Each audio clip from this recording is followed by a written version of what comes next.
The Honorable Justices of the Supreme Court of the State of Iowa. Hear ye, hear ye. The Honorable Supreme Court of the State of Iowa is now in session.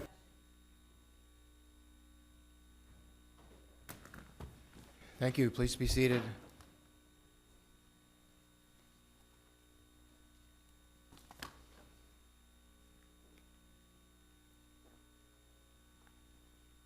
Three cases will be submitted this morning.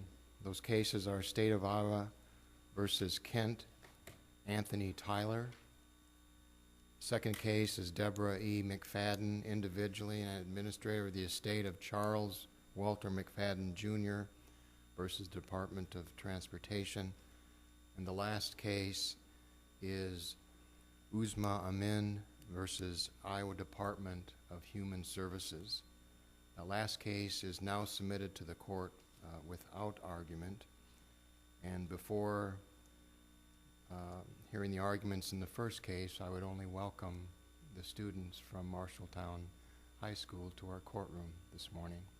Thanks for being here, and I hope you find it interesting.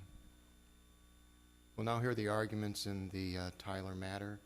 Mr. Kempkes, you may proceed.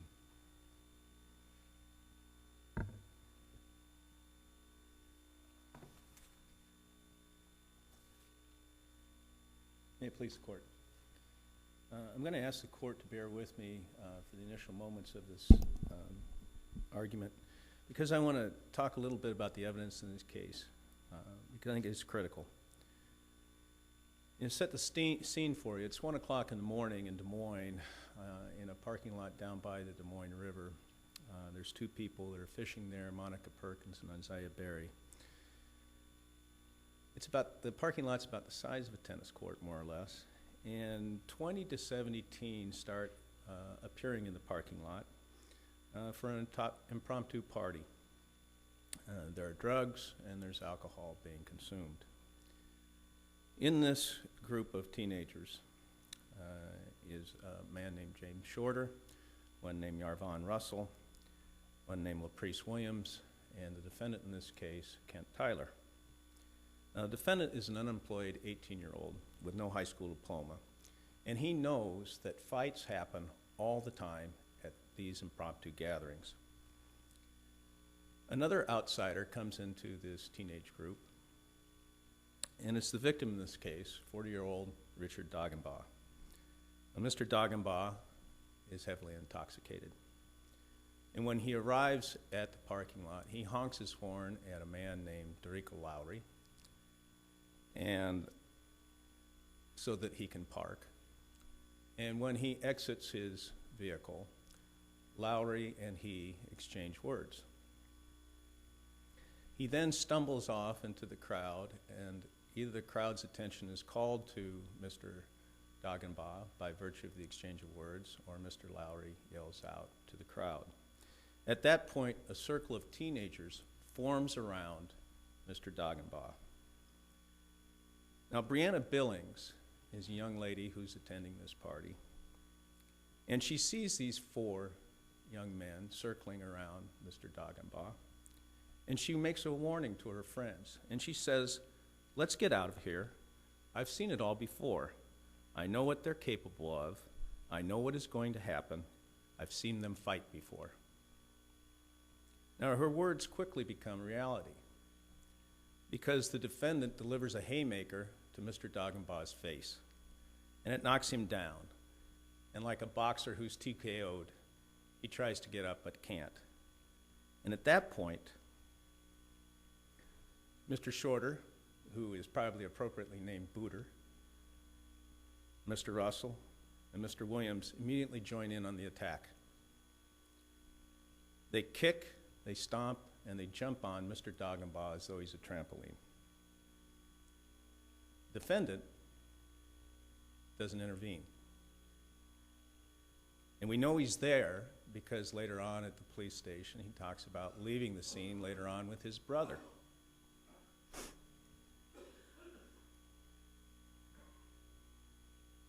And so he remains there while this feeding frenzy that he instigated with his knockout punch started. he lets his Confederates finish off Mr. Dagenbaugh, who dies about 1 hour later, not from the punch to his head, but from the abdominal injuries that he receives from being kicked and stomped, so that he has 2 liters of blood sloshing around his abdomen. Now, when interviewed by the police the next day, the defendant never attempts to distance himself from his 3 Confederates. He never says he didn't expect them to harm Mr. Dagenbaugh in any way. And in fact, he says he saw nothing, which really isn't all that uncommon, because many witnesses in this case, despite 3 beatings that occurred at this point in time, didn't see anything. The second and third beatings occurred when Miss Perkins... Doesn't he say he was in his car listening to the radio the whole time? Listening to the radio and concentrating on his cell phone. Correct. Yes, sir. What relevance do these other fights have? I mean, there are other acts. I mean, how do they come in to fill in the blanks?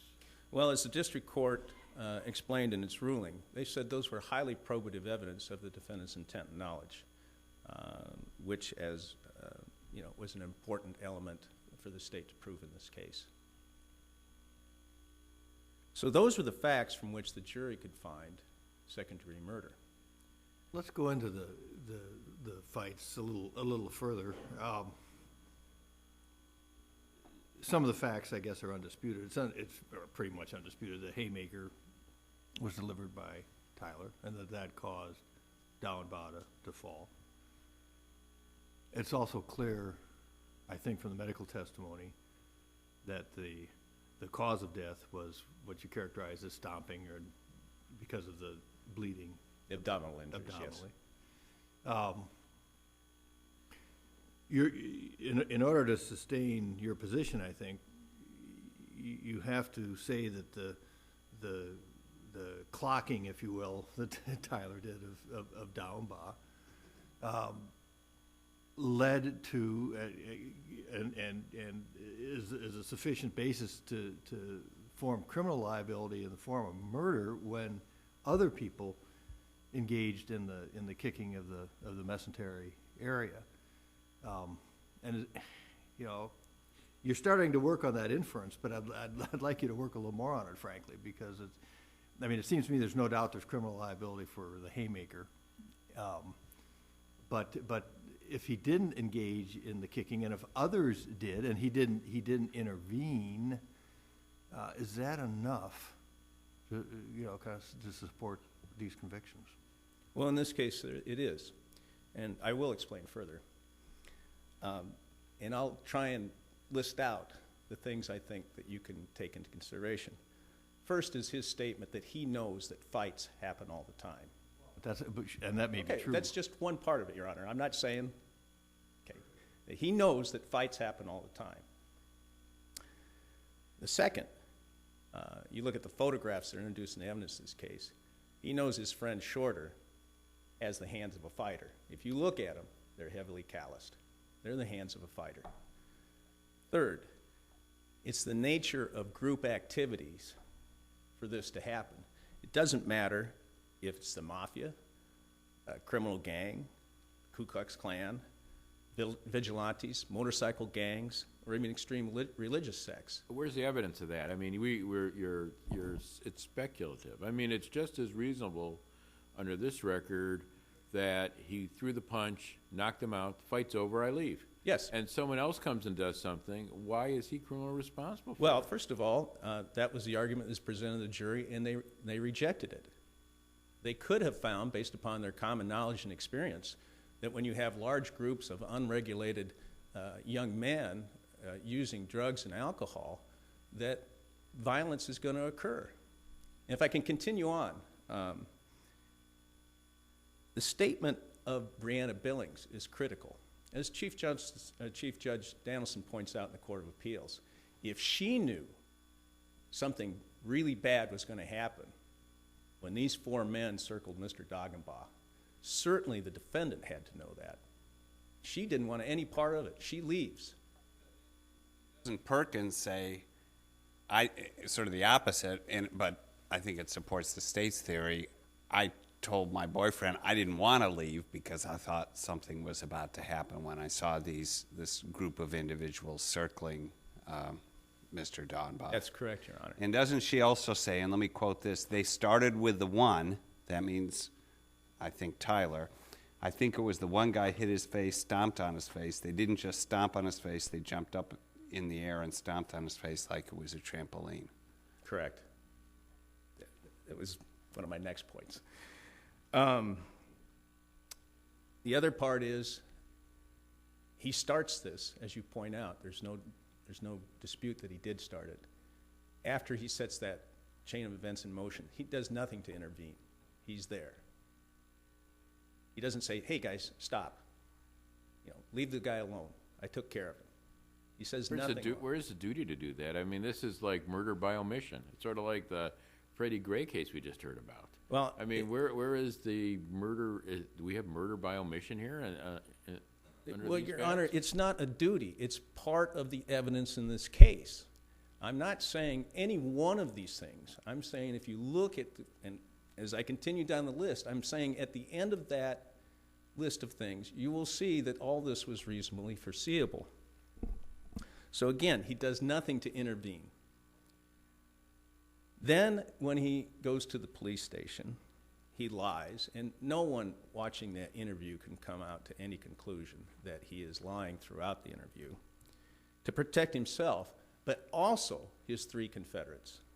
And at no time does he say, I had no idea. This was his opportunity. He had a great opportunity when he comes into the police station and say, you know what, whether I hit him or not, I certainly didn't expect my brother and my two friends to stomp and join in on the attack.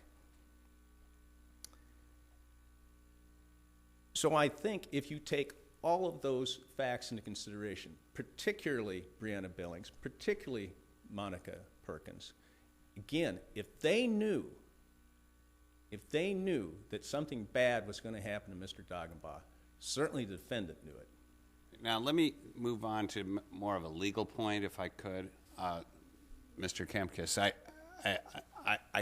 I understand to a degree the state's position that there may have been sufficient evidence to get to the jury on aiding and abetting or on principal liability under our causation standards. But joint criminal conduct, I have real difficulty with that because under joint criminal conduct you have to show that the first criminal act is a joint act. And what evidence is there in the record that this first punch was pursuant to some kind of conspiracy or agreement? That seems to me perhaps to be on the level of speculation. And if that theory falls, isn't at a minimum the defendant entitled to a new trial? Well, let me answer the first part of that. I think there's two ways you can look at that first act. The first act of assault could be when the circle forms around Mr. Dagenbaugh. According to the district court's instructions, that amounts to assault because they were intimidating and they certainly had the apparent ability to execute the assault. So you can look at that, just the forming of the circle around Mr. Dagenbaugh, and that's the point where Breonna Billings and Monica Perkins sense there's danger. You can look at that as an assault without any connecting of a punch to Mr. Dagenbaugh. The other way you can look at it is that the assault occurred when Mr. Dagenbaugh was hit by the defendant. Again, I think you can infer when you have four people circling around a guy who has intruded on the party and has gotten into an argument with one of your friends, that you can infer that there was joint criminal conduct on that part through that punch. I think the stronger argument is actually the first assault occurs when they form that circle around Mr. Dagenbaugh. How do you separate that from, to have a circle and then a first punch, those are now going to be two separate assaults? Is that what you're saying? I think the jury could reasonably conclude that under the jury instructions, because assault has different alternatives to it. I know I don't think I've convinced you. What more can I say? Don't read anything into facial expressions. Okay. Well, would there be any merger if that's the theory, that if you place the victim in fear of immediate physical conduct that's or contact that's harmful, or injurious, would that, once the punch is thrown, then that fear would merge into and constitute the assault? Yeah, but I don't know how that would affect the joint criminal conduct instruction here, and I'm not sure how that would affect it. And I'd be willing to go further if you wanted me to. But let me answer the second part of Justice Mansfield's question about the legal ramifications if, under one of these prongs, there isn't sufficient evidence. I think it's quite clear from Griffin v. United States that the defendant would be entitled to no relief. There's two reasons for that. One, when I reviewed the record, I saw that there was no error preservation. There was no objection to instruction number 20, which is the general verdict instruction. There was no request for special interrogatories. The issue came up after the verdict, and it has been framed in federal constitutional issues. And I can't emphasize this enough. If at most, if error is preserved, it is a federal constitutional issue controlled by federal precedent. In this case, the precedent comes from the United States Supreme Court in the form of Griffin v. United States, which says that if you have multiple theories of liability for a single crime, and it turns out that there's insufficient evidence for one of those theories, the defendant is entitled to no relief on the premise that we trust juries to know whether there's sufficient evidence for a particular But theory. we're not bound by that rule, and in recent cases we've said otherwise, that if there's a general verdict and one of the theories is factually unsupported by substantial evidence, that we can't trust that the jury did it right and we send it back for a new trial. Isn't that where we are on our cases? Well, I would disagree. I would say if you have a United States Supreme Court ruling that's directly controlling, you are obligated to apply that. I will note that this court has never applied Griffin. It has mentioned it, Justice Snell in one of the earlier cases, I can't recall right now, has mentioned it. But it has, in the cases in which you talk about, in which the court has gone to a different direction, it has never cited Griffin or distinguished it, Justice Snell's case being the one. And actually that leads me to one final... This is consistent with what you're saying, if I may. California v. Roy, Justice Scalia takes a tack that's fundamentally different than the Griffin case, it seems to me. It's a somewhat different issue. The question, in California v. Roy, there was an error in a jury instruction, and the question was whether harmless error could cure that. And he says, oh no, you're entitled to a jury determination. This was not a multi-charge case, and so it's different than Griffin. But the principle of California v. Roy, it seems to me, which emphasizes that you're entitled to a jury determination, seems to undercut Griffin, doesn't it? No, I think if they did, they would have certainly explained that it did. And I think in Roy, which I'm sorry I'm not familiar with, it seems like that was legal error in instructing the jury. That is not occurring here. The only issue is insufficient evidence. There was legal error in instructing the jury if there wasn't sufficient evidence to support one of the That's theories. correct, but the instruction itself was not inappropriate or wrong. The sole issue is whether there's insufficient evidence to support the giving that jury instruction. And in that case, Griffin says the defendant is not entitled to any relief. And we can disagree with that policy, but that's the policy of the United States Supreme Court with regard to federal due process, and that's the issue that we have before us today. I see my time's up. I'll see you at rebuttal. Thank you, Mr. Kempkes. Ms. Campbell, you may present your argument. Thank you, Your Honor. May it please the court and counsel. The state leaves out some very important facts when they talk about this case. The first is that Breonna Bryson's testimony, we submit, is irrelevant, should not have been admitted. But even if it was, that evidence was that Kent Tyler and Williams got into fights together, not Tyler and Shorter and Russell. Well, yeah, I saw that, but I read that's in the offer of proof. That's what she says. What the jury actually hears is more just the four of them had gotten into fights. So don't we go with what the jury heard rather than what's in the offer of proof? Well, I think yes and no. No, you don't, because you're also evaluating whether or not it should have ever come in.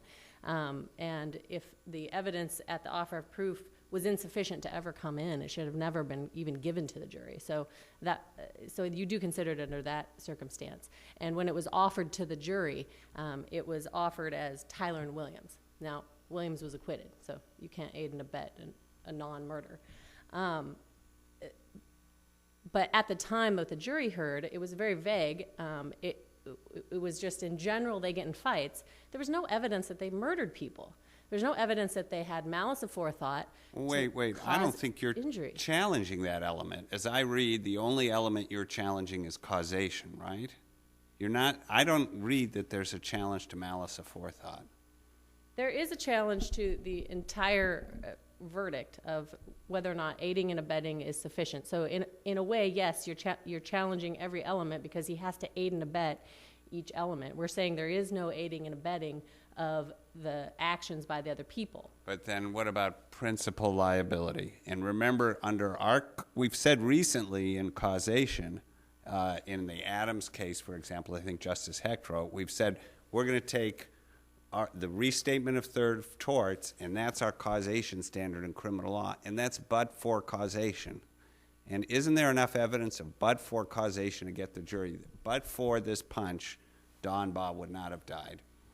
No, because if you continue to look at the restatement of third of torts, you have to have proximate causation. You have to have that it's the last act, that it's the act that actually legally causes the death.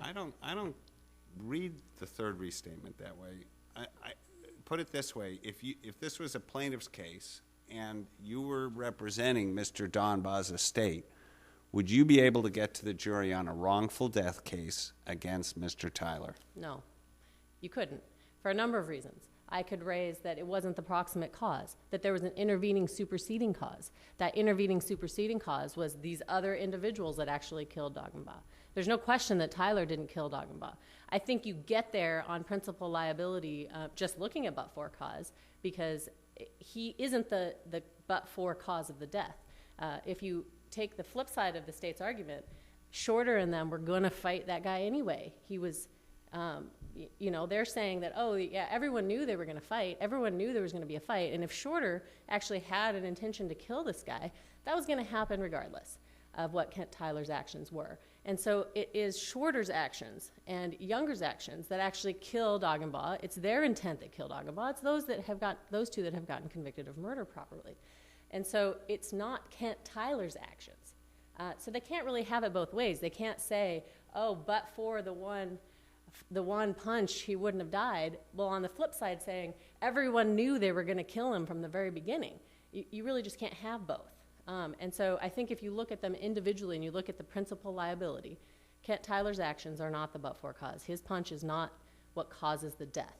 Now, there are problems with using but-for causation without incorporating some other form of causation like proximate cause, and that is, like I cited in my reply brief, there's all sorts of but-for causations to any action. If Dagenbaugh hadn't used meth, he wouldn't have been at the bridge. I mean, you can get rid of those under the malice aforethought element, but I don't read that you're challenging that element.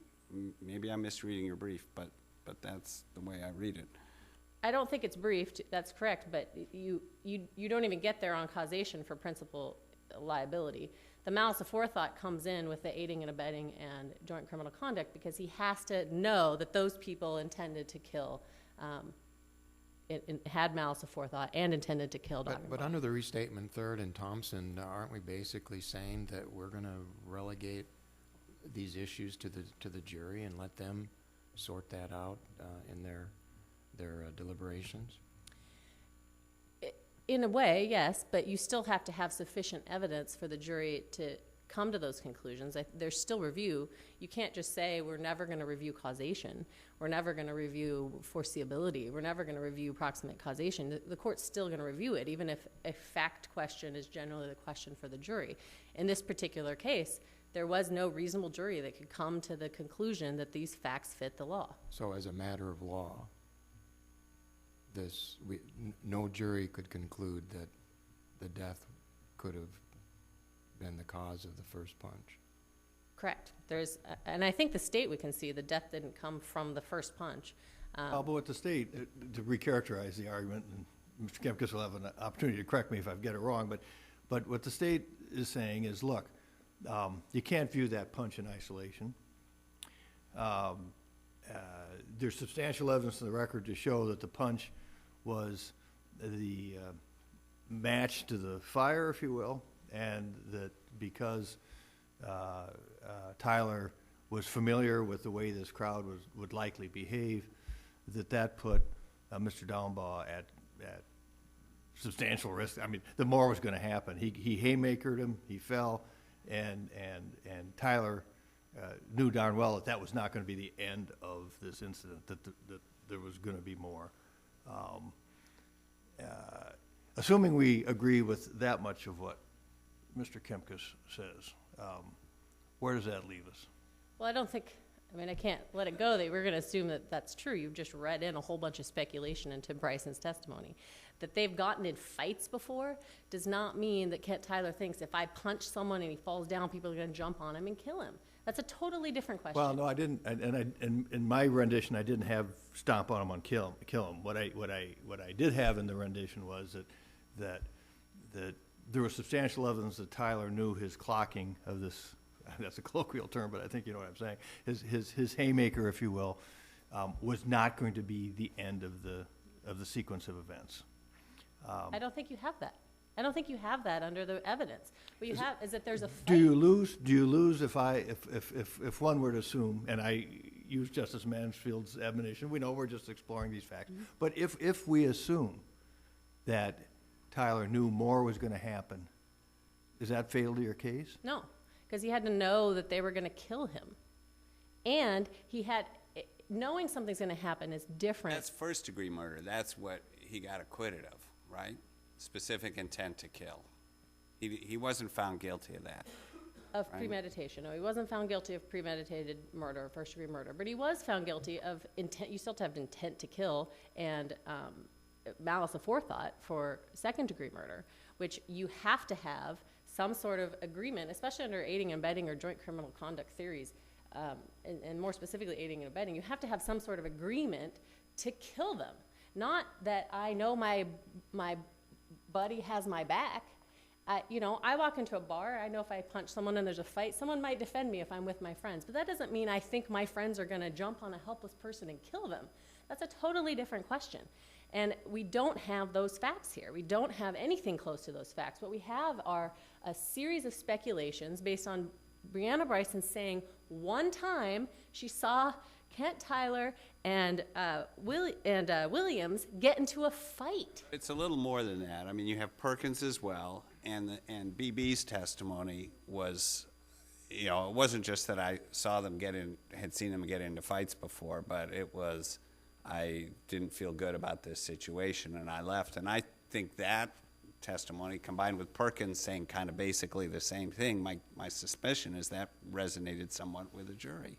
Probably, and that's why it shouldn't have been admitted, especially Bryson's testimony that, okay, he's punched people before, he's a violent person, he should have known something was going to happen. That's, traditional improper evidence. But it also, you don't have anybody saying what they do is they target individuals and they group fight one person and they kill them. What they say is they get in fights and that something bad is going to happen.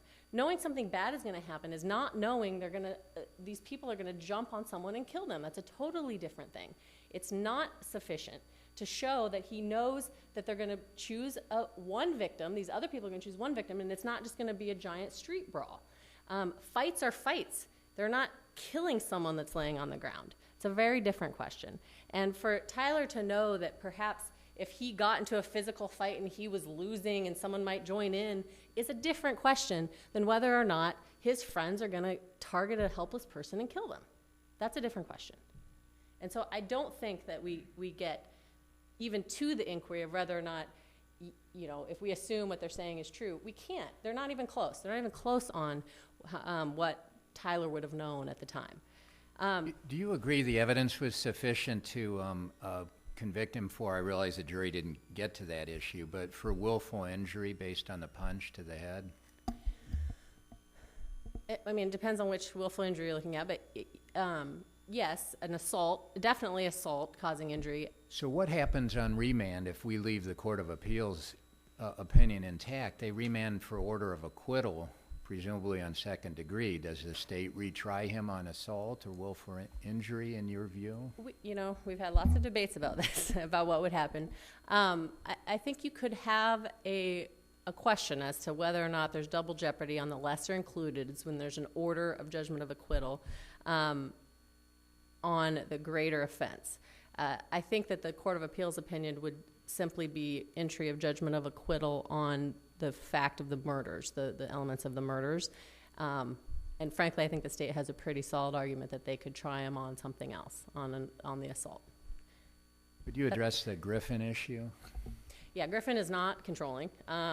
Griffin is a case about the conspiracy statute, whether or not the objects of the conspiracy have to be the same object. It's not a question as whether or not multiple legal theories like joint criminal conduct, aiding and abetting, and individual liability result in being able to affirm under one legal theory. What they're trying to do is distinguishing itself from case law that says that multiple legal theories, if one is insufficient, you have to remand for a new trial. It's a fact question within Griffin, and that's not what we have here. So it's in my opinion, not controlling and not applicable. Well, it's one of the alternatives as far as a remand then as well, as if we find there is sufficient evidence in the record to find that there should be a conviction for a willful injury, we could impose that judgment ourselves, could we not? Yes, I think so. I assume all of these were lesser included offenses that were instructed as part of the underlying case, and so even though we don't, I'm just looking at options here, but because a complete judgment of acquittal, I'm really not comfortable with your assertion that double jeopardy hasn't already attached to this. If we have a judgment of acquittal that's being remanded down from the Court of Appeals. Right, and I think what I said was I think the state would have a solid argument. I sure would still argue it, I think, at the trial level. But yes, I think if you could delete an element and say it was insufficient under that under all three theories, well, no, because you still get into the problem with joint criminal conduct being an improperly charged. But I don't think there's any question on the record that Tyler threw the first punch. So, but if we find no criminal conduct, and I think we have a Pearson case also that talks about you really can't, a state case that says jury has a right to decide these things. But different than Griffin. But if you decide there's no criminal conduct, wouldn't the remedy be just to have a retrial, acquit him on the no criminal conduct, to have a retrial on all the other issues? Only if you found sufficient evidence on the other two. And if we did, and if we didn't find sufficient evidence on the other two, what we have to do is an element analysis, see which element is missing from each one, and see if the elements left will get you assault or willful injury or whatever. I mean, that's the way we've done it in the past, I think. Right. Yeah, that's what I think you would do. So you still have to look at each theory to determine what the remedy is. You take out the element that's missing and see if the elements, if there's insufficient evidence on element B, but A, C, D, and E will do assault or going armed with intent or whatever else, willful injury, whatever we want to do. In the past, I know we've just ordered the court to enter judgment on those things. Right. And that's not inconsistent with double jeopardy, nor is it inconsistent with our cases. Right. I think maybe the problem with willful injury. I don't know what the crime's going to be. Okay. I'm just talking about the crime. We'd have to go through it piece by piece. Right. And I think you have to go piece by piece per theory. So if you have one theory where there's no elements that are met, then I think you're on a remand for new trial on the other two issues only to the degree that the elements were met in this trial. So you could have a remand on aiding and abetting and principal liability of willful injury, for example. Yep. Thank you, Ms. Campbell. Rebuttal?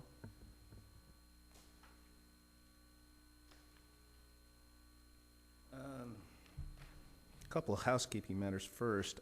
There are 2 cases coming up on appeal involving the co-defendants in this case, and particularly with regard to error preservation, which I know that opposing counsel didn't mention about with regard to the jury instructions. It might be appropriate to consolidate those cases, which I've noticed in the state's additional notice of all our authorities, because I believe in that case both parties have thoroughly addressed the history of this court's determinations regarding general verdicts and Griffin. So that might be something that this court might want to consider.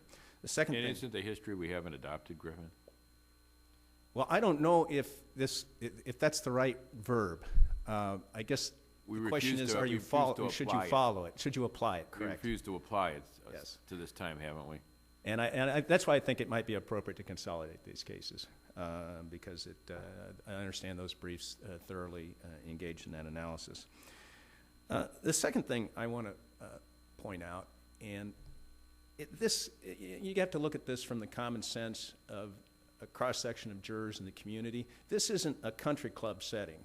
I mean, opposing counsel makes it seem like, these were 4 strangers who walked in who hardly knew each other, and one guy cold-cocked another, and the other guys, jumped in, and I didn't know what was going on.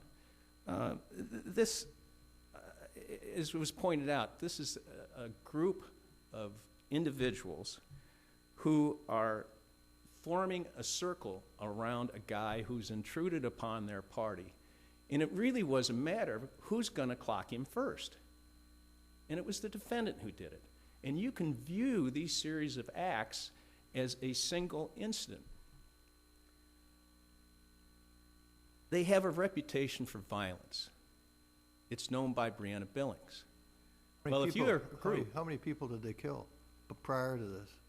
I mean, she's making a distinction. I mean, I'll recharacterize her argument now. She says, well, yeah, maybe it's a violent group and so forth, but does the evidence show that he had reason to think that this guy was going to be killed? And then my next question is, do you have to show that? well, to answer the second part first, I don't think you have to show that. I just think you have to have a reasonable foreseeability that something extremely bad, a serious injury or death, is going to occur. And again, this is a group of individuals who have already had a reputation for violence. If you're that type of group, you either want to protect it or enhance it. And that's not taken care of by a single punch and everybody walking away. It's by group activity. I've got your back. When something goes down, I'm going to be there, and we're going to make sure that our reputation is enhanced. They finish what the defendant starts. It's as simple as that. It's no different if they've been armed with guns and the defendant shoots him, incapacitates him, but doesn't kill him. And the other 3 individuals fill him full of bullets. Ooh, I'm not sure that, I'm bothered by that one. So someone fires the first shot, and then the rest, and wounds the party, and then other people fire the killing shot, and the person who fired the first shot is criminally liable for the acts of those other people? Correct. No different than if it occurred at a bank robbery.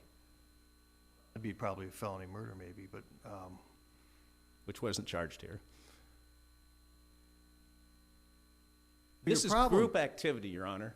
This isn't, you can compartmentalize all you want. He did this, they did that. The other people in the group threw the cell phones from Monica Perkins after she makes the 911 call into the river.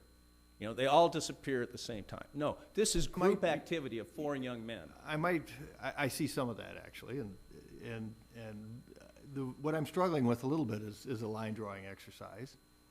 I think perhaps it's fair to say that the haymaker was not going to be the end of it, and that when the victim drops, the likelihood of more activity happening was, to use your terms, fairly foreseeable.